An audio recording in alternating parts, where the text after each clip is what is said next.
Doctor साहिबा, ये बताइएगा कि ईरान में 2 हफ्ते से मुजाहरे जारी हैं और अब ईरानी हुकूमत की जानिब से ये बताया जा रहा है कि मुजाहिरीन पर काबू पा लिया गया है, जबकि दूसरी जानिब डोनाल्ड ट्रंप का भी बयान सामने आया है कि अगर मुजाहिरीन पे तशद्दुद किया गया, हमला किया गया, तो अमेरिका की जानिब से इसका जवाब दिया जाएगा और ऑपरेशन भी किया जा सकता है। इस पर बातचीत हो रही है, क्या कहेंगी?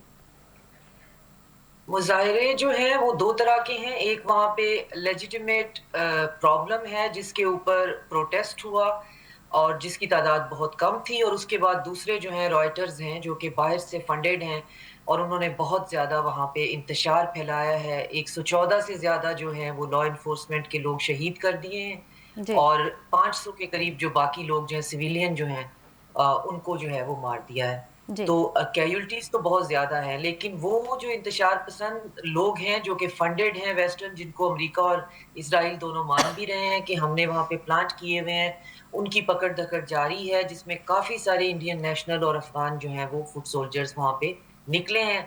और खल्क़ मुजाहिदीन जो अल्बानिया के अंदर एक तंज़ीम बनाई गई थी, उसके कारकुन भी पकड़े हैं। आज की जो रिपोर्ट है उसमें ये है कि आज ईरानी जो हैं वो सड़कों पे निकल कर तेहरान में ख़ास तौर पे मुज़ाहरे कर रहे हैं हुकूमत के हक़ में, जी। और दुनिया को ये दिखाने की कोशिश कर रहे हैं कि हमारे जो हुकूमतों के साथ रिज़ेंटमेंट है या कोई गिले-शिकवे हैं वो अपनी जगह वो जायज़ होते हैं, वो हर मुल्क के अंदर हो सकते हैं।